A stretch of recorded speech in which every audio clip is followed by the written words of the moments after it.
Oh bravo. I don't know. Il est le seul. Il est unique. Bonjour à tous et bienvenue dans ce nouvel épisode de Y a-t-il un pilote dans l'écran, votre podcast préféré pour parler de séries télé et plus précisément de leur épisode pilote. Aujourd'hui, épisode dans l'actu, où on va parler, surprise, quel changement, d'une adaptation d'un comics, enfin même plus précisément d'une nouvelle Marvelerie. Comme d'habitude, je suis accompagné de mon duo de chroniqueurs préférés, Pierre et Mathias, et aujourd'hui les gars, j'ai écrit une introduction, mais vraiment elle n'a aucun sens, donc je vais vous la lire. Comme dans le mythe originel, Mathias tel Orphée est descendu dans l'enfer des séries télé pour y récupérer son éternel amour et némésis, Pieridis.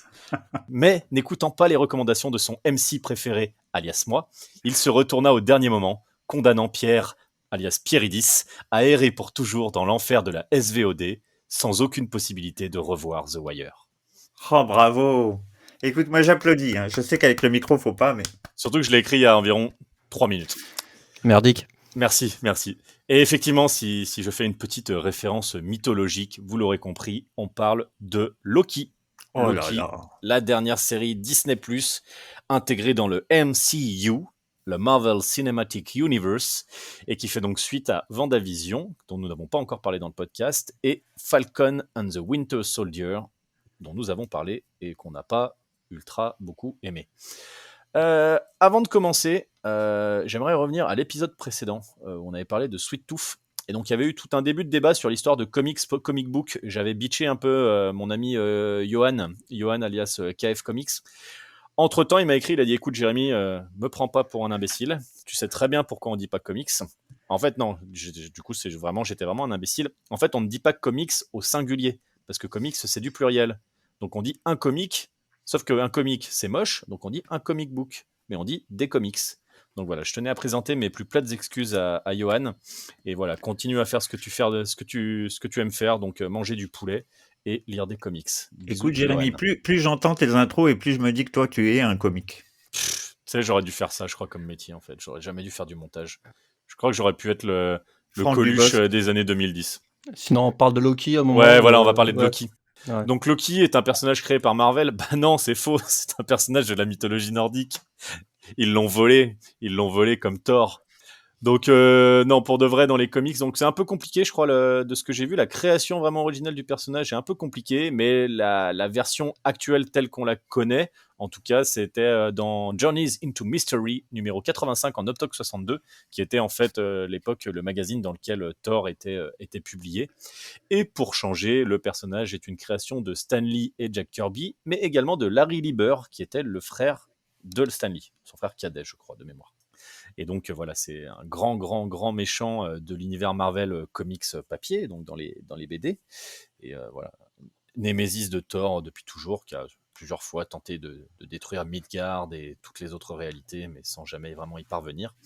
Et le personnage a gagné énormément en popularité récemment grâce au film Marvel, mais surtout grâce à son interprète, le charmant, le divin, le vénéneux. Christian Clavier. Christian Clavier.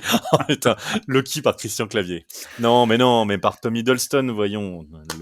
Voilà, donc que toutes les meufs envient, je pense. Enfin, moi, ma meuf me parle souvent de Tom Hiddleston et ses yeux brillent comme ils ne brillent pas quand elle parle de moi.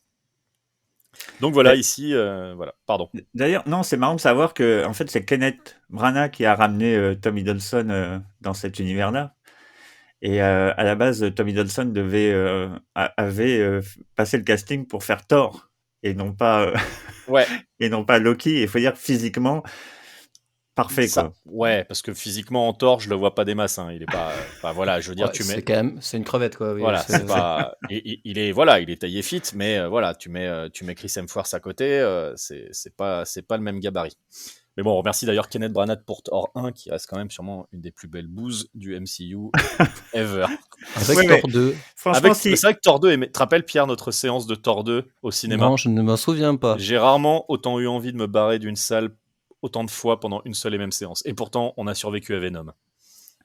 moi, je pense que s'il a ramené Tom Hiddleston là-dedans, ben, rien que pour ça, il peut, enfin, on peut tout lui pardonner. Non, mais je pense qu'il y avait une volonté de Branagh, c'était de faire quelque chose de très shakespearien sur le Ah non, arrête le pas le premier discours promo, s'il Thor. te plaît. Non, Mais non, mais c'est pas... c'était ça. Le mec, il a fait du Shakespeare à fond au théâtre. Même il a Non, pas mais il a joué réalisé ça en un. troisième, on s'en fout, quoi. Genre, Non, mais voilà, c'était, je pense, l'intention, c'est ce que voyait en tout cas du panthéon des dieux nordiques.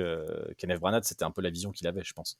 Donc forcément, ramener Tom Hiddleston, acteur anglais, avec ce petit accent si british, si beau. Donc voilà, et donc bah là, on va quand même se recentrer un peu sur la série, parce qu'on n'en a pas trop parlé. Donc la série Loki, donc, qui est arrivée sur Disney+, il y a 2 semaines, le jour où on enregistre cet épisode. 2 épisodes sont désormais disponibles.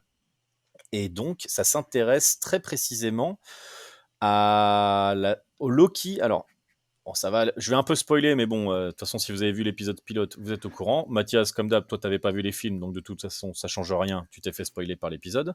Ouais. Donc en fait, au début d'Avengers Endgame, Loki est tué par Thanos. Et après, au début de Avengers Infinity War, pardon, oui. c'est ça. Et dans Avengers Endgame, les Avengers remontent dans le passé pour récupérer les pierres de l'infini. Et à un moment, donc, ils se retrouvent en 2012, à l'époque du premier film Avengers. Et Loki réussit à voler le Tesseract et donc à partir, à s'échapper à ce moment-là. Et donc, il crée en gros une nouvelle discontinuité temporelle, si je peux dire, parce que ce n'est pas censé arriver, vu qu'on a vu le film et Loki est arrêté, donc Loki ne s'échappe pas avec le Tesseract à ce moment-là. Et donc on ne sait pas ce qui se passe avec ce Loki à ce moment-là dans le film continue et se termine et machin, les Avengers sauvent l'univers et nanani nanana. Et donc là on suit en fait ce Loki qui s'est échappé en 2012 des Avengers avec le Tesseract, et donc il se retrouve... Attends, pardon, j'ai oublié... Il n'a pas lu le résumé, Pierre. J'ai oublié la tradition, excuse-moi Pierre. Ah oui, Pardon Pierre. c'est nul. C'est déjà un des seuls moments où tu es intéressant dans ce podcast. Je rate le podcast. Vas-y. Allez, mon Pierrot, lis-nous ce petit résumé. De Loki, on est d'accord. Hein. Alors. Ah, c'est d'ailleurs, on en profite pour faire coucou à Damien qui nous a. C'est ça que Damien, il a dit sur Twitter qu'il avait hâte que tu lises le résumé d'ailleurs. Je crois qu'il a envoyé un petit tweet pour ça. Il y a des gens qui se contentent de peu, écoute, c'est bien. T'as ta fanbase, hein, Pierre, t'as ta fanbase. Ouais, mais. Alors, le redoutable méchant Loki, Tom Hiddleston, reprend son rôle de dieu de la malice dans Loki, la nouvelle série des studios Marvel qui se déroule après Avengers Endgame. Kate Enron en est la réalisatrice et Michael Waldron le principal scénariste. Voilà, donc on s'en fout. Ouais, je sais Donc, pas, ça- c'était peut-être mieux dans l'esprit de Damien en tout cas quand il a voulu que tu le lises. ça dit rien en fait sur la série. Non, ça Il n'y a pas raconte rien. il y a pas le petit truc Netflix qui est drôle en général. Moi je préfère les séries Netflix juste pour ça. Ouais, mais c'est vrai que la Disney+, c'est un peu du name dropping, mais de gens qu'on ne connaît pas, donc ça n'a pas grand intérêt. Oui, c'est Kate Enron, j'ai cherché, elle a fait rien. Ok. Elle a fait des films que je n'ai pas vus en tout cas, des trucs qui sont des courts-métrages. Elle a bossé sur Sex Education. Moi je m'en fous. Moi, j'aime beaucoup. Non mais c'est pas la question, c'est pas tu retiens pas Sex Education pour sa réalisation. Avant, vrai. là, on s'éparpille un petit peu. Oui, Je c'est vais vrai, revenir excuse-moi. quand même juste avant de passer la parole à Mathias, parce que c'est toujours intéressant d'avoir l'avis de Mathias sur ce genre de série. Donc, je vais faire court. Donc voilà, Loki s'échappe avec le Tesseract, il se retrouve au milieu du désert en Mongolie, si je dis pas de bêtises. Tout à fait. Et au moment où il va essayer de se faire passer pour un nouveau dieu auprès des Inuits de là-bas, il y a une espèce de police temporelle qui débarque, qui l'arrête et qui l'emmène donc c'est la TVA, il s'appelle, donc rien à voir avec les taxes que nous payons en France, mais la blague est drôle. La blague n'est pas drôle. C'est normal, il n'y avait pas d'alcool. Ok, tout le monde a la ref. Et du coup, voilà, Loki est arrêté par la TVA et est emmené dans une espèce de ville, prison, où cette organisation gère le continuum spatio-temporel et vérifie que tout se passe bien et que les gens ne sortent pas de leur petite vie et de leur destin. Je ne vais pas en dire plus pour le moment, peut-être qu'on parlera un petit peu plus tard de choses plus en détail. Mathias, toi qui n'as pas vu Avengers Endgame, qui a prévu presque... Je ne sais même pas si tu avais déjà vu un film avec Loki dedans du Non. MCU. Non. Comment as-tu vécu cet épisode pilote, s'il te plaît ? Écoute, j'ai rarement été autant enthousiaste suite à un épisode de super-héros. En fait, à part Watchmen qui m'avait vraiment retourné. Et là, j'étais exactement dans la même dynamique. À la différence près, je dirais, c'est que c'est un peu moins un télo que Watchmen, un peu moins travaillé, un peu, comment dire. Watchmen, c'est beaucoup plus profond, on le sent tout de suite, mais là, il y a quand même un plaisir immédiat et c'est bourré de références qui sont pas forcément des références à l'univers Marvel. Moi, j'ai tout de suite, je suis très très fan de Brazil et de Terry Gilliam. Je me suis retrouvé directement d'espèce de néo-futuriste. Enfin, à la fois c'est vieux et à la fois c'est futur. C'est le futur, c'est plein de petites mécaniques, des vieux écrans. Enfin, c'est absolument enthousiasmant dans tout, dans la réal, dans le jeu. Moi, Tom Hiddleston, je le connaissais pas. Et je suis tombé directement amoureux de ce mec. Il a une façon tout à fait anglaise de jouer sur le rythme. Il a enfin, il est capable de faire des cassures. Enfin, c'est super drôle. Il a une façon de jouer qui est super drôle. Il n'arrête pas de rappeler que c'est un dieu et il se fait humilier en permanence. Et il a ce côté dieu, super pouvoir qu'il peut pas mettre en application dans l'univers de la TVA. Et pour moi, enfin, ça donne lieu à pas mal de scènes humoristiques qui sont vraiment bien senties. C'est fin, c'est intelligent. Et cerise sur le gâteau, il est pris en charge dans la TVA par un agent qui s'appelle Mobius et qui est incarné par Owen Wilson, pardon. Et moi, je suis très fan de Wes Anderson, donc c'est un comédien que j'adore vraiment. J'aime beaucoup. Il a une façon de jouer. Il semble toujours être un peu surpris, un peu toujours heureux d'être là, toujours. Je sais pas. Enfin, il dégage quelque chose d'extrêmement positif et on retrouve ça dans ce personnage-là de Moebius qui essaye donc d'éduquer Loki, qui est un peu le sale gosse, quoi. Et pour des fins qui semblent, à mes yeux, assez obscures au début, mais en fait qui sont plutôt bien expliquées par la série. Donc je vais pas accaparer Mais je trouve ça fou en fait que tu arrives à rentrer comme ça, parce que c'est vrai que pour nous avec Pierre qui sommes vraiment à jour de tout le MCU, et que même si j'étais pas à jour du MCU, je me dirais, voilà, tu rentres dans un truc où tu as déjà 21 films, 2 séries, là c'est la troisième, et que tu arrives à rentrer comme ça dedans, à être enthousiasmé et tout, je trouve ça cool, et ça veut dire que déjà, il y a un petit case qui a été bien coché chez Disney, et le boulot a Bah, été bien fait, quoi. écoute, en fait, même si t'as pas les références au film, là moi, les seuls trucs qui m'ont un peu perdu, c'est quand j'ai commencé à voir des extraits de films Avengers où je me suis dit oups. Mais c'est très cohérent en fait. On comprend vraiment les enjeux. Les enjeux sont assez simples et la mise en image, la réal, tout est tellement léché. Enfin, c'est un plaisir de chaque plan où il y a les décors sont absolument travaillés et comme c'est ce côté, je sais pas comment on appelle ça, néo-futuriste, j'ai dit, mais je suis pas sûr que ce soit le terme. Pierre, tu as peut-être un qualificatif plus approprié. L'ambiance. Heu, Moi, j'aimais bien néo-futuriste. Je ouais, sais pas. c'est un peu rétro, mais bon Ouais, après, rétro-futuriste, voilà, c'est peut-être plus le terme. Et je trouve que la qualité de ça, il y a plein de petites animations parce que en fait, c'est comme une administration. Il faut vraiment le voir comme à la Brésil, mais C'est vrai que fait. ta comparaison est très bonne, j'avais pas du tout pensé, mais c'est vrai que le côté Brésil est. Ah, Pierre, ne t'enflamme pas, on n'a pas dit que c'était du Terry Gilliam, mais l'univers Il fait des peut. grosses Non, yeux. parce que vous voyez pas Pierre, mais Pierre, dès qu'on dit un mot de quelque chose qu'il aime, il a les yeux qui sortent des orbites, on dirait qu'il fait un petit AVC derrière son écran. Non, mais effectivement, l'univers, j'aurais plutôt comparé ça au guide intergalactique, moi, mais après, ouais, dans ça, la oui, c'est DA, quand ils vrai, font ça la queue, pourrait c'est un la peu. même scène, donc C'est tu vois, vrai, c'est vrai, c'est vrai. Mais il y a ce côté vraiment où on est dans de l'administratif pur et dur, avec des règles extrêmement précises, des lignes au sol, des petites vidéos explicatives, des messages qui passent dans les télés qui expliquent comment faire la queue, enfin comment. Et tout ça, c'est vraiment Chiadé, ils ont vraiment travaillé le truc le plus possible et c'est un véritable plaisir de spectateur d'assister à un spectacle comme ça on sent qu'il a vraiment été travaillé profondément.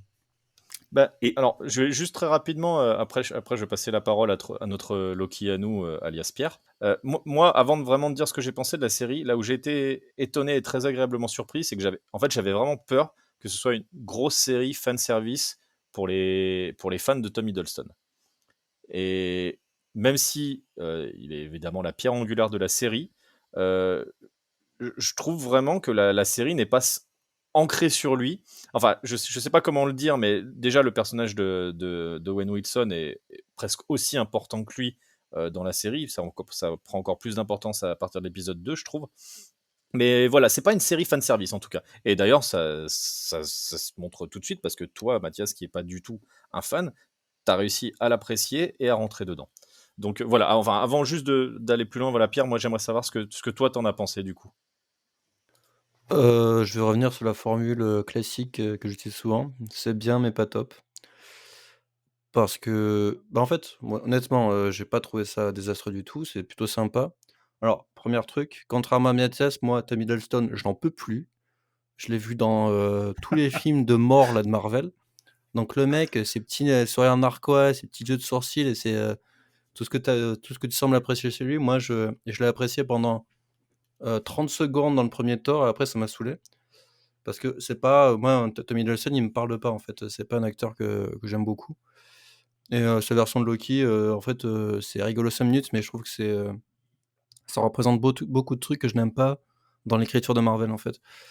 Et donc là, heureusement, je trouve il réussit à pas trop en faire, ce qui est quand même un exploit remarquable. Après je trouve que la série est ça c'est, je trouve ça plutôt bien raconté. Ça n'en donne pas trop, ça c'est un peu curieux.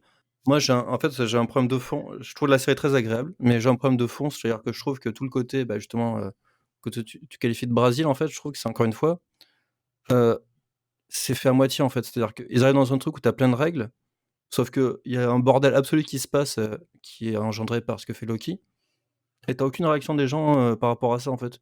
Tu as des mecs qui regardent ça, ils sont là: «OK, bon et en fait, moi, je m'attendais à ce qu'il y ait un peu plus de bazar dans ce truc-là avec vraiment des règles qui s'appliquent et tout. Et comme d'hab chez Marvel, tout est traité un peu en mode, «Ah ça va» et tu fais: «OK, d'accord». Donc en fait, c'est toujours ce problème que j'ai, ils ont des idées qui sont intéressantes. Et il y a des trucs qui sont sympas, tu vois? Quand ils arrivent dans le truc, tout ça, il y a l'introduction avec, des designs un peu années 50, tout ça dans les animations, tout ça, il y a plein de trucs qui sont plutôt mignons. La DA, moi, je la trouve un peu, faiblarde. En fait, tout d'un coup, tu as une espèce de décor majestueux en 3D, tu fais: «Qu'est-ce que c'est que ce truc? Genre, où sommes-nous?» Et moi, alors, j'ai côté, bon, en tant que série, c'est bien fait, tout ça, s'il y a quand même un peu de budget, c'est sympa. Je trouve que ça manque un peu de cohésion, de DA, tout ça, c'est, mon côté un peu j'aime bien les trucs bien faits. Et après le fan, quoi, vu que j'aime bien les comics, là, je me demande: «Mais qu'est-ce qui se passe, en fait?» Bah, alors honnêtement, pourtant j'en ai lu des comics, je ne connais pas du tout Alors, l'organisation, la c'est TVA, tout c'est ça. Non, mais ça intéressant que tu en aies parlé parce que du coup, j'ai été chercher et c'est vrai que du coup, bah, j'en parle aussi beaucoup avec des potes fans de comics à côté. Et alors, même bah, Johan notamment, et donc eux n'avaient jamais entendu parler de la TVA, donc la TVA. Donc j'ai été chercher. Donc effectivement, elle existe dans les comics. C'est une création de Buscema, je crois. ah ouais, mais Et relié à Kang et tout ça, donc ouais, apparemment mais en fait, mmh. très très très peu exploité. Vraiment, ils ont été chercher pour le coup un truc obscur. Bah, Ça, c'est cool. honnêtement, c'est pas plus mal, je trouve, Non, mais c'est ça bien, c'est bien. pour une fois, c'est sympa. Alors après, honnêtement, bah, c'est le même problème que j'ai avec WandaVision et avec, Falcon. C'est est-ce que apparemment sur celui-là, ce sera différent, c'est ce que racontent un peu les promesses de Marvel. Ça va vraiment s'insérer dans ce qu'ils veulent raconter dans les films et tout ça. J'attends de voir, pour l'instant, je suis pas du tout convaincu parce que tu prends un personnage qui est censé être mort, donc déjà, tu fais un peu du gratos, quoi. Heu, je sais pas, j'avoue que Non, mais par exemple, tu vois, tu compares avec un Falcon Winter Soldier, tous les mecs qui ont lu c'est du quand même comics, mieux. déjà c'est mieux. Et puis c'est surtout que, par exemple, tu as US Agent qui arrive Ouais, dans ça Winter Soldier, tout mec qui a lu du comics, tu le vois apparaître, tu fais bon, ok, lui ça va devenir US Agent. T'as zéro surprise. Là, pour le coup, on arrive en terre un peu inconnue. Il y a un truc, bah là c'est sur le cliffhanger de fin du deuxième épisode qui amène quelque chose que les oui, lecteurs ça, on de le savait comics un sont petit peu, déjà un mais peu, mais ouais. qui avait été déjà un peu spoilé, on va dire, par le casting, mais on vous en dira pas plus parce qu'on n'est pas là pour spoiler surtout la suite. Mais enfin voilà, moi je trouve qu'il y a quand même une vraie volonté de sortir un peu voilà, juste adapter des arcs qui ont marché dans le comics. Et là, voilà, même nous qui en avons lu beaucoup, on arrive en terrain connu et je trouve ça intéressant. Ah ouais, non mais ça c'est vraiment sympa quoi d'avoir, exploité un truc qui est vraiment, machin, un peu tertiaire des comics pour, en faire, quoi, une sorte d'enjeu majeur dans le truc. J'espère qu'ils vont réussir à le relier correctement à tout ce qu'ils vont faire dans les prochains films. Ça c'est, mon petit espoir à moi parce qu'au final, je continuerai à voir ces films même si je les apprécie pas beaucoup, je suis un peu teubé donc je les regarde quand même. Mais alors la seule scène qui a réussi à me surprendre et en fait, c'est, bah, forcément il a accès à tout un film de sa vie. Et le fait d'utiliser ça jusqu'au bout, j'ai fait: «Ah d'accord, là vous y allez, c'est cool» Ouais, et je trouvais ça je super pensais vraiment intéressant. qu'ils allaient faire durer ce truc pendant très longtemps, et en Ouais, fait, je pensais il que ce apprend serait tout de la fin suite de la sa série, mort et tout, et ça, c'est vraiment, voilà, pour le coup, pareil, autre surprise, quoi. ouais, ça c'était vraiment, en fait, je trouve que, bah, là pour le coup, mes excuses Tom Hiddleston, tu joues plutôt bien cette scène parce que il arrive à alors je sais pas, là, c'est un petit moment où ils ont trouvé la bonne musique, le bon jeu du gars et tu fais: «OK», donc le mec, il se prend, 7 taquets dans la gueule et il la ferme un peu et c'était un moment qui était plutôt sympa. Après tout le reste, je trouvais ça un peu, toute l'arrivée, tout ça dans le TVA, tout ça, je trouvais ça un peu attendu et un peu voilà, c'était sympa. Heureusement, ouais, Owen Wilson, je suis tout à fait d'accord avec ça. Un peu incongru dans l'univers Marvel, donc ça fait un peu de bien de voir des mecs qui arrivent et je pense, qui s'en bat un peu les couilles, en fait. Et je trouve ça très sympa de le voir, évoluer là-dedans, même si, c'est pas du Owen Wilson, de la grande époque, hein, c'est un peu, tu sens que le mec il fait: «Où est le chèque s'il vous plaît? Allez merci, bonne journée». Mais c'est sympa de le voir là-dedans, il a l'air de s'amuser, il est gentil. Heu, J'attends de voir où ça va aller quand même. Moi j'ai vu comme toi, je pense on a peut-être tous les 3 vu l'épisode 2. Ouais, tout à fait. Hem, voilà, donc ça évolue, ça continue bien donc bon après il y aura que 6 épisodes donc faut, Oui, c'est vrai que c'est une série courte, hein, 6 j'ai ouais, épisodes. ouais et peut-être pas qu'il y en aura pas de notes quand WandaVision ce sera comme, j'espère qu'ils feront pas le syndrome, Falcon et Winter Soldier, genre tout ça pour ça à la fin. Heu, ouais non voilà, c'était sympa, je pense que les gens qui aiment Tom Hiddleston seront ravis de le voir, faire reprendre le rôle et peut-être tenter un petit truc différent, une nouvelle approche du perso parce que honnêtement pour moi il avait fait le tour entre les 3 Thor et Avengers, j'en avais assez quoi. Voilà, donc pas, ouais, comment dire? Pas, je suis pas complètement emballé, mais c'est une Oui, jolie ça va. proposition. J'aime J'aimerais qu'ils se permettent un peu plus de délire par la suite parce que, le concept qu'ils posent leur permet Il y a la d'aller un peu dans place. tous les sens. Ouais, ouais, ça permet de faire plein de trucs. Moi, j'aimerais bien qu'ils ouais, voilà, Ah, bon, je trouve que déjà, c'est assez barré parce qu'on l'a pas dit, mais il y a pas mal de voyages dans le temps et notamment ils reviennent au XVIe siècle, ils se privent pas d'aller dans des périodes qui sont, en tout cas pour ma part, complètement inattendues dans ce contexte-là de super-héros, quoi. ouais, une scène à Aix-en-Provence dont là tu fais: «Non, arrêtez tout de suite» avec, Et moi j'ai kiffé avec, ça. On a quand ouais, même aussi avec les mecs qui parlent en canadien. la ref complètement tarée à D.B. Cooper, là, ou Ouais, ça c'était la mystique par scène dans contre, l'avion. Donc ça, c'est un truc en fait que nous on connaît pas trop en France. Donc il y a un moment où Loki en fait est dans un avion et il dit j'ai une bombe. Il dit à l'hôtesse j'ai une bombe, je veux tant d'argent et je veux un parachute. Et en fait l'avion redécolle et il saute avec sa valise et en fait là le pont arc-en-ciel vient et l'empêche de se manger la tronche au sol. Et en fait D.B. Cooper, c'est un mec qui a vraiment existé, qui a vraiment fait ça dans un avion. Il a débarqué, enfin en plein vol, il a dit j'ai une bombe. Amenez-moi, je sais plus combien c'était, 600 000 dollars ou 200 000 dollars, 200 000 dollars. Et du coup, il a sauté en parachute et on l'a jamais retrouvé. Et on n'a jamais retrouvé la thune. Et on sait pas, Bah, peut-être qu'il s'est bah, mangé au maintenant milieu on de sait. l'océan et machin. Et en fait, non, bah en fait, c'était Loki. Et voilà. Non, mais ça, du coup, c'est très cool. Alors, je vais me permettre, du coup, de prendre la parole parce que ça, c'est un petit truc que j'ai trouvé vraiment très sympa. Et alors, moi, je vous ai déjà parlé de mon amour pour les histoires de vengeance, mais ma vraie grande passion, que ce soit au cinéma ou à la télévision, c'est le voyage dans le temps. C'est un truc, je suis malade de ça. J'ai vu, je pense, 95% des films de voyage dans le temps de l'histoire du cinéma. Vraiment, Waouh. dès qu'il y a mais même les pires bouses, hein. Même la daube qui sort sur Netflix, là où ils sont coincés dans une grotte et le temps, il se passe pas de la même façon suivant tu rentres à tel bout de la grotte, je l'ai vu. Donc non, vraiment, j'adore ça et je suis un fan inconditionnel de Doctor Who. Et tout de suite, forcément, la TVA, la TVA, ça fait forcément tout de suite penser aux Time Lords, donc la race du Docteur dans Doctor Who, qui sont en fait la police du temps, en fait, qui vérifie que le continuum espace-temps se déroule bien et qu'il n'y ait pas de paradoxe et de problèmes. Donc voilà, forcément, c'est difficile de ne pas penser à Doctor Who tout de suite. Et typiquement, ce petit clin d'œil à D.B. Cooper, c'est vraiment le genre de petit lien avec l'histoire que j'adore et qui me rappelle encore plus Doctor Who, où on arrive à caler voilà, des choses qui se sont vraiment passées, et voilà, en plus là pour le coup ça dure 2 minutes la scène, même pas. Et en fait voilà, ah bah Loki en fait c'était D.B. Cooper, et ça m'a fait, j'ai trouvé ça vraiment génial.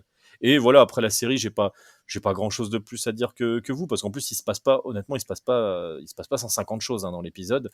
Euh, la série commence vraiment à démarrer, je trouve, à partir de la fin de l'épisode 2. Donc j'attends impatiemment la suite, parce que maintenant j'ai de grosses attentes.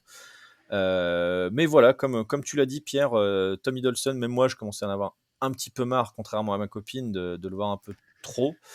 Là, je trouve qu'il est juste, il en fait pas trop. Il y a une très bonne relation avec Mobius, je trouve, donc avec Owen Wilson, et notamment à partir de l'épisode 2. Et il y a un côté, sans spoiler, hein, mais il y a un côté buddy movies, Ouais. qui est entre les deux, qui était ce que j'attendais en fait de Falcon et Winter Soldier, que je n'ai pas eu, parce que du coup c'était vraiment pas terrible. Et là, je trouve vraiment leur alchimie, elle marche super bien. Loki reste Loki, mais en même temps, l'autre, on sent qu'il voilà, il a étudié le dossier, il connaît le personnage, et il commence à trouver un petit peu une harmonie entre l'un et l'autre. Et vraiment, je trouve qu'il y a une très très bonne relation entre les deux, et j'attends de voir où ça va aller tout ça. Et en plus, je trouve que contrairement aux blagues Marvel, qui sont rarement très drôles, je trouve que l'humour marche plutôt bien. Les petites vannes ont marché sur moi. C'est des trucs tout bêtes, mais par exemple, quand ils sont dans la file d'attente là, avec le ticket, juste sa petite réaction après que le mec se soit fait désintégrer, j'ai marré. Donc voilà, il y a plein de petits trucs comme Bah, ça. Voilà, non, vraiment, belle surprise, parce que voilà, je m'attendais pas à grand chose, et je n'ai pas été déçu. et Mathias. je suis complètement d'accord avec toi parce que je trouve que là où Falcon, pour moi, c'est vraiment pris les pieds dans le tapis, c'est que on est dans une relation intimiste, on est dans une relation limite adulte-ado, parce qu'on a Mobius, donc qui lui est le seul en fait à défendre Loki. La TVA veut absolument dézinguer Loki en disant voilà, il fout le Bronx, c'est un fou, faut l'éradiquer. Et Mobius se bat bec et ongle pour le garder en vie, en disant non, non, il faut faire, faites-moi confiance, il y a quelque chose à en tirer. Et le côté sale gosse et lui qui essaye de l'éduquer, ça marche vraiment, et on reste dans l'intime, on reste dans une relation. Et comme le disait Pierre, il y a donc il y a toute une partie qui moi aussi m'a pris un peu par surprise, où Loki est confronté à son souvenir et tout ça, et là on passe dans un registre vraiment différent, où on n'est plus dans la gaudriole, on est dans quelque chose d'intimiste, et ça marche vraiment, enfin on y croit. On pense, enfin sincèrement, moi j'ai été touché par le personnage, j'ai été touché par sa souffrance, sa douleur, alors que enfin, ça montre une facette de lui, ça montre le fait que depuis le début, il joue un rôle, le rôle d'un dieu, le dieu de la malice, et que c'est pas lui vraiment, quoi. Le vrai Loki, il est ailleurs, et Mobius le sait, et nous, on attend de le voir, quoi. Et c'est vachement chouette, quoi. C'est très bien foutu, je trouve. Et je me suis vraiment emballé au début, et c'est vrai que Pierre a raison, c'est beaucoup moins verrouillé que Watchmen, c'est-à-dire que effectivement, dans le contexte à la Brésil, il y a des trucs qui sont complètement incohérents dans Loki, que Thierry Gilliam n'aurait pas laissé passer. Je suis assez d'accord avec ça. Mais on est sur Disney+, donc on peut. Ouais, même, tu vois, vu que l'auteur principal, quoi, le mec qui a écrit la série, Michael Waldron, c'est un mec qui vient de Rick and Morty, tu pourrais t'attendre à ce qu'il aille dans des concepts un peu plus forts, tu vois. Rick and Morty, c'est quand même un truc où à chaque fois, il te sidère un petit peu par à la fois la qualité d'écriture et des concepts qui sont un peu jamais vus, et ils vont très très loin. Donc sans aller sur un humour trash ou des choses qui peuvent se permettre chez Rick and Morty, je te dis qu'il aurait pu peut-être, ils auraient pu peut-être se permettre un peu plus de choses un peu plus délirantes, des concepts un peu plus osés dans ce qu'ils proposent. Et là, au final, bah, c'est en fait, c'est sympathique de voir un truc un peu plus, on va dire, moins formaté que les films Marvel, donc qui se permettent 2-3 petites libertés, mais ça reste quand même assez cloisonné, et tu dans un truc bah, toujours très Disney, en fait. Et c'est dommage, ils devraient profiter de séries comme ça, justement, pour tester des choses. Donc j'espère qu'un jour, ils arriveront à faire une série Disney+, qui assume un peu de sortir un peu du cadre, en fait. La seule que je vois qui pourrait faire ça, c'est celle sur, Sur Moon Jérôme, Knight. tu sais ce que je vais dire? Sur, ouais, Moon Knight, quoi. On est d'accord. Parce que, bah, forcément, c'est les réals, Jérém est amoureux d'eux parce qu'il a bu une bière avec eux. Il y a Oscar Isaac, on C'est verra. vrai. Non, mais j'aimerais bien qu'ils testent un peu autre chose parce que après 23 films et maintenant 3 séries, ça va, on a fait le tour, quoi, les copains. Maintenant, il faudrait essayer de faire autre chose. Donc, tant que ça marche, je pense pas qu'ils aient l'intérêt de faire ça, mais moi, j'aimerais bien voir des trucs un peu plus osés, quoi. Mais Enfin, Après, ça là, reste. là où ils sont forts, je trouve quand même, c'est que, enfin, on était d'accord, on en a parlé longtemps, Pierre, que du coup, la fin de l'après Avengers Endgame, c'était vraiment la fin d'une époque pour Marvel, et on voyait vraiment pas ce qu'ils pouvaient faire après, en fait. Là, clairement, tous les films qui sont annoncés, y a rien qui fait rêver dans les chaumières. Je veux dire que ce soit les trailers de Black Widow, de Eternals, de machin. Moi, le seul truc que j'attends, c'est Thor 2 parce qu'il y a Doctor Strange 2 parce qu'il y a Sam Raimi à la barre. Le reste, je m'en tamponne le Alors, coquillard. justement, le mec qui a écrit Loki, c'est celui qui va écrire Doctor Strange 2, du Ouais, coup. donc déjà, bah, de toute façon, enfin, on peut pas trop en dire non plus parce qu'il y a les on-dit sur qui pourrait arriver, puis on n'en sait rien en fait. C'est toujours des rumeurs de qui pourrait arriver. C'est comme c'est Mephisto, quoi. Voilà, et les mecs qui voient Mephisto, t'as Falcon qui est en train de faire cuire des œufs. S'il y a 2 cornes sur le jaune d'œuf, ça y est, c'est Mephisto, quoi. Donc voilà, non, mais enfin, moi vraiment, je voyais pas où allait Marvel, le MCU après la saga de l'infini, comme ils ont appelé la première série de films. Et autant les films me font pas rêver, autant voilà, sur 3 séries, il y a quand même eu entre WandaVision et là Loki. Loki n'est pas encore fini, mais voilà, t'as quand même 2 choses qui me font plus plaisir à regarder que beaucoup des derniers films Marvel, où je me, enfin, la tannée, quoi. Moi, je me suis refait, là, il y a pas longtemps, là, pendant le deuxième ou le troisième confinement, là, je sais plus combien on était, mais on s'était refait les 10 derniers films avec ma copine parce qu'on voulait revoir Avengers. Enfin, revoir Captain Marvel, c'est compliqué, par exemple, hein, ça fait mal, hein. Tu passes pas un bon moment, hein. On s'est refait Thor 1, je t'avoue que la perspective de me refaire Thor 2, non, je préfère rester le doigt coincé dans une porte pendant 20 minutes, à choisir. Donc voilà, là au Oui, moins, il y ils a ont eu fait des bons films de WandaVision, merde. il y a eu Loki, il y a des choses intéressantes, il y a des vraies propositions, même si, comme tu dis Pierre, effectivement, on n'est pas encore dans la folie, quoi. On part pas super loin, mais il y a quand même quelque chose, on sent une volonté, et comme tu dis, peut-être En tout cas, c'est bon augure pour les prochaines séries Marvel, hein. Ça peut être, par exemple, une Miss Hulk, on n'est pas à l'abri d'une bonne surprise. Euh, Comment pas, si Miss Marvel, pourquoi pas aussi. Moon Knight, moi je l'attends évidemment comme le Messi parce que déjà j'adore le personnage et qu'il y a un potentiel de ouf sur cette série, que ce soit sur des vieux runs ou des runs récents du personnage. Et j'adore les 2 réals à la barre. D'ailleurs, je vous conseille leur cinéma. Donc c'est Morehead et Jason, je sais plus, ils ont des noms rallonge, je vous les dirai tout à l'heure. Donc voilà, The Endless, Spring. Là, il y a pas longtemps, ils ont fait un film justement avec le mec qui joue Falcon. C'était Synchronicity, un truc de voyage dans le temps aussi d'ailleurs. Enfin voilà, moi j'adore ces deux Synchronique, gars. non, juste, Synchronique. Ouais, je Synchronique crois. peut-être. C'est Jason Morehead et ah bon, j'ai un trou, désolé. En tout cas, voilà, renseignez-vous sur ces 2 gars parce que c'est du film autorisant mais de genre, et c'est vraiment génial ce qu'ils font. Mais donc voilà, moi je trouve que c'est bon augure pour la suite, et vraiment j'ai pris beaucoup de plaisir à regarder ce premier épisode de Loki. Du coup, c'est notre petit rituel en plus, bah, avec ma chérie là. Du coup, maintenant tous les mercredis, on sait qu'on a Loki. Ça aussi, j'apprécie, tu vois, ce retour de diffusion à l'ancienne. On te fait attendre, on te fait patienter pour avoir la suite. Tu binges pas tes 6 épisodes en une soirée comme on pourrait le faire sur d'autres plateformes. Là, voilà, tu as l'envie d'attendre. Moi, je sais que j'ai un groupe avec des copains où on s'envoie des petites théories un peu à la con. Bon, ça finit tout le temps par dire. Il y a sûrement Johan qui dit c'est Mephisto, comme à chaque fois. Mais on va pas revenir sur Mephisto. Mais voilà, donc plaisir, plaisir. Mais Ouais, bien, mais pas top, pour revenir vers toi aussi, quand même. j'espère juste que ça va pas se terminer comme un énième film Marvel, comme c'est terminé WandaVision, c'est-à-dire on oublie un peu tous les concepts, on va quand même se terminer à la classique avec une confrontation toute pétée Ouais, et je suis, ciao. je suis d'accord.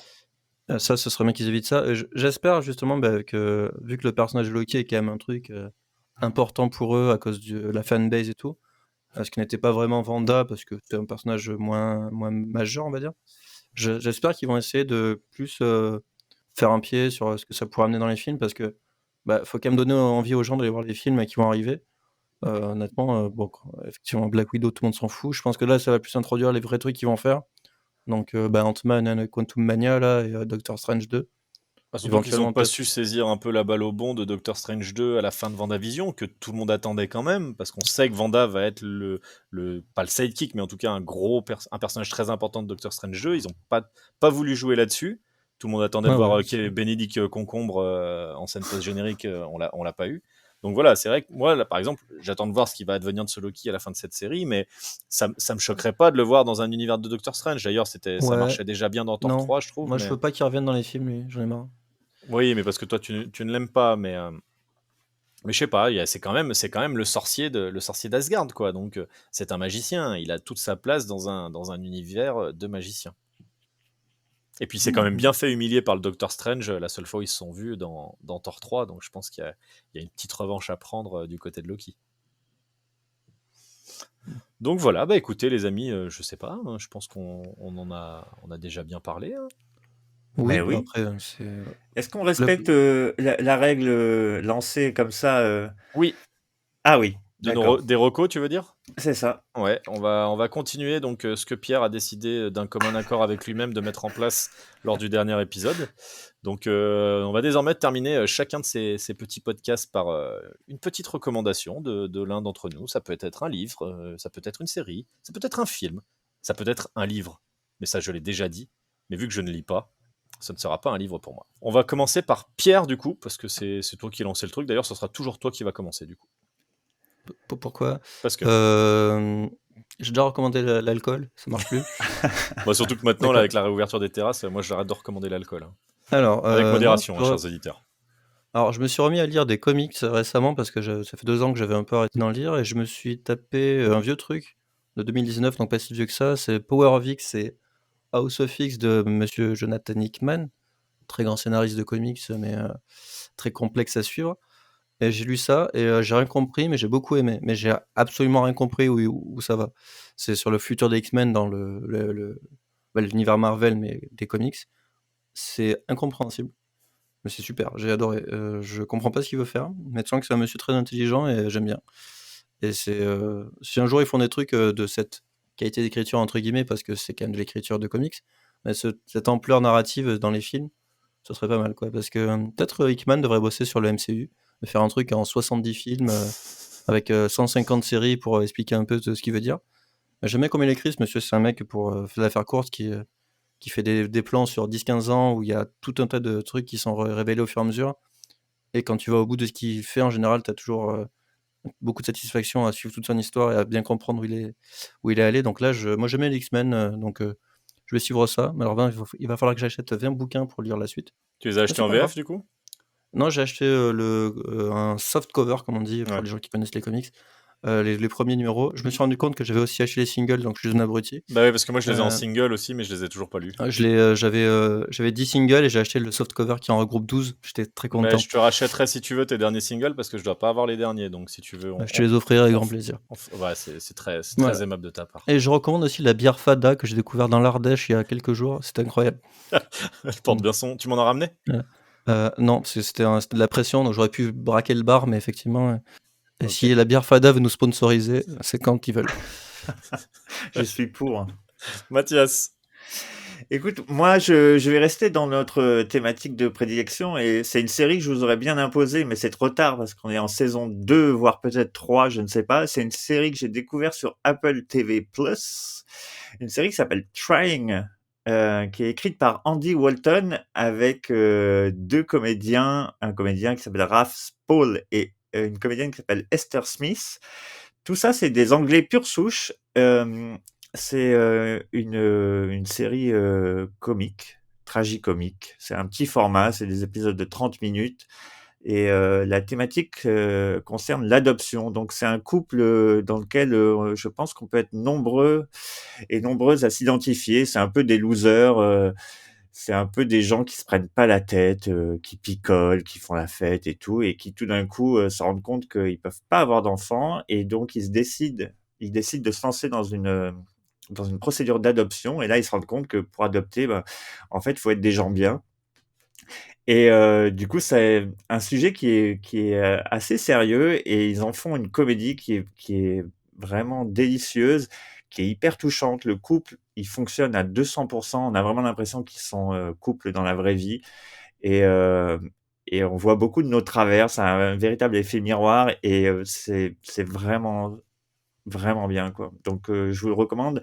Si vous avez Apple TV, vu que les propositions sont pas très nombreuses, bah, voilà, n'hésitez pas à foncer sur, ce petit bijou, anglais qui s'appelle donc Trying. Eh ben, merci à toi. Et alors moi, j'ai pas réussi à me décider en fait. Ce qu'il y a, c'est que je me suis fait les 2 derniers soirs, je me suis fait un film d'animation récent différent par soir. Et j'ai pas réussi à trancher entre l'un et l'autre. Et donc j'ai vu les Mitchell contre les machines sur Netflix, qui était une production Sony au départ, que j'ai adoré. Vraiment, j'ai ri, j'ai failli pleurer, j'ai trouvé l'animation sublime. C'est produit par Phil Miller et machin Lord là, enfin qui sont les créateurs de Lego Movie, qui sont les créateurs de la tempête de burger géant là, c'est quoi, comment c'est Pierre Non, déjà c'est pas tempête des de boulettes boulettes de géantes. Pas de ouais. boulettes géantes. Enfin voilà, et du coup vraiment les Mitchell contre les machines, voilà, ça suit une famille qui la fille ne s'entend plus avec ses parents, elle part en école de cinéma et décide de faire un dernier road trip pour un peu ressouder les liens familiaux, et l'apocalypse par les robots iPhone débarque à ce moment-là, et les Mitchell deviennent le dernier rempart de l'humanité contre la fin imminente. Donc voilà, je vous le recommande. Et hier, j'ai vu Luca, donc le dernier film Pixar sorti malheureusement directement sur Disney+, comme Soul, Soul en décembre. Donc c'est très triste pour moi de découvrir des Pixar sur un petit écran, même si j'ai une belle télé 4K, ça n'en sera jamais. Tu m'as fait peur. Ouais. Ça ne sera jamais le même ressenti que découvrir un Pixar en salle, comme j'ai pu découvrir Wall-E ou là-haut à l'époque. Et voilà, vraiment Luca, alors c'est formule Pixar classique. Ça reste très mignon, une DA magnifique. Voilà, ça se passe en Italie et on suit deux jeunes mermen, on va dire, des genres d'hommes poissons. Donc un qui vit seul, en fait, dès qu'ils sortent de l'eau, il se transforme instantanément en humain. Donc un qui vit déjà un peu en extérieur et qui connaît, qui bourlingue un peu, et puis un jeune un peu qui essaye de pareil, qui essaie de s'émanciper un peu de ses parents, et voilà, ils vont vivre plein d'aventures dans une petite ville italienne qui rappellera un peu les Amalfitano et toutes ces belles villes du sud, de la côte sud-est italienne, si je dis pas de bêtises. Les Donc pouilles, quoi, en gros. ouais, enfin voilà, et des pizzas quoi. Donc voilà, c'était ma semaine film d'animation, et voilà, vraiment les deux. Je vous recommande les deux, mais vraiment les Mitchell contre les machines, vraiment petit coup de cœur, parce que vraiment visuellement c'est très très beau, et Lucas, voilà, mignon. Regardez, si vous avez des enfants, allez-y, regardez-le avec votre petit, et c'est pareil, des DA sublimes et très belle BO également. Bon bah les amis, Super. on va s'arrêter là. Merci d'avoir été présents. Chers auditeurs, comme d'habitude, hein, vous le savez, vous pouvez nous retrouver sur toutes les bonnes plateformes de podcast, Spotify, SoundCloud, Apple TV, Apple Podcast, Google Podcast. Je sais qu'il y a pas mal de gens qui nous suivent sur Spotify maintenant, donc ça fait plaisir. Je crois qu'on a atteint presque la quarantaine d'abonnés, ce qui est quand même assez foufou. Et puis bien évidemment, notre réseau social préféré reste Twitter. Donc on embrasse Damien, notre follower number one, qui chaque jour commente, et ça fait plaisir. On se sent vivre, on se sent important. Donc voilà, vous aussi, faites comme Damien. N'hésitez pas à nous laisser un petit message pour nous dire ce que vous avez pensé de ce podcast, pour nous dire ce que vous avez pensé de Loki. Promis, dans le prochain podcast, on parlera pas de super-héros, on parlera pas d'adaptation de comics. Là, les prochaines séries, ce sera des trucs à l'ancienne. Enfin, à l'ancienne. Pas de super-héros, quoi. Et spoiler, il pourrait même que ce soit très très cocorico, la prochaine série dont Ouh là on va là. parler. Ouais, voilà, la boulette est lancée là. C'est parti. Pierre, Mathias, merci d'avoir été là. Merci Jérémy. Merci Pierre. Merci.